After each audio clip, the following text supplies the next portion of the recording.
Hey guys, welcome back. This is part 4 of my 2019 update video. Before I tell you what's underneath these sets of Japanese newspapers, I'm going to tell you that what's underneath all this. It took only a week just to arrive compared to my second Mark III, which took more than a month to arrive from Poland. It actually came from Poland. But this took only a week to arrive from Japan, and I'm talking 7 straight days. I was very surprised at how quickly it took. I mean, you think about it.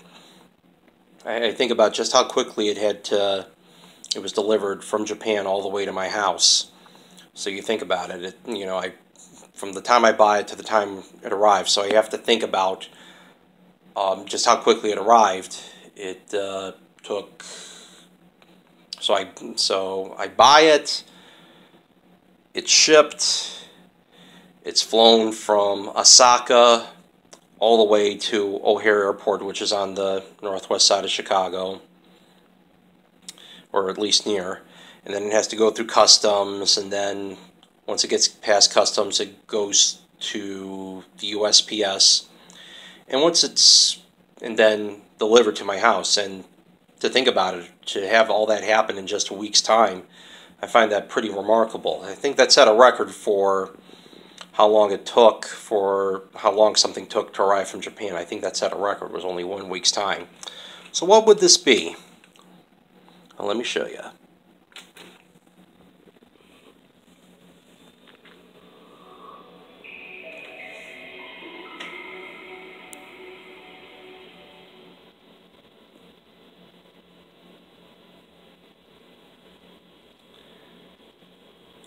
Yes, indeed. As I said in my last update video back in September, when I showed you those 2 Sagaga games that I had, I was thinking about getting I told you guys that I was thinking about getting a Japanese Dreamcast, and I did.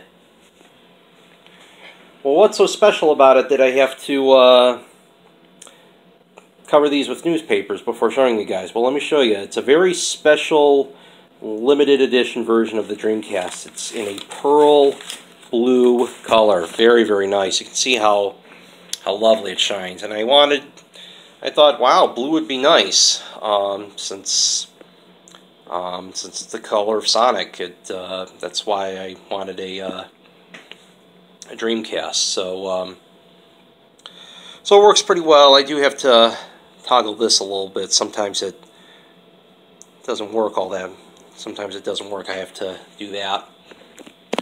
Other than that, it works very beautifully. So it's to play a game. That's for the VMUs. It's a set date and time. It's to listen to music. It didn't come cheap. I actually spent less for this than I did on my second Mark III. That set me back just over $500. This I could have very easily spent no less than $400 on it, but the seller who had it, he had it at $400, and then he brought it down to $395, and then again to $380. So that's how much I got this for, $380. So feel really, really pleased to have this. Really nice way to. Certainly going to play my Sagaga games in style.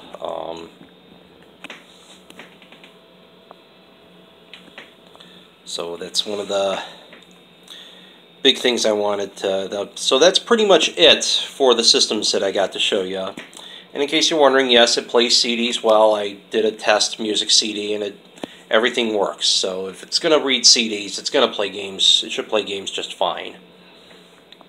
So I know this is kind of a short for a part 4, but the next part is going to be a nice little bonus video of how I got into video gaming history. So with that said, I will see you guys in part 5.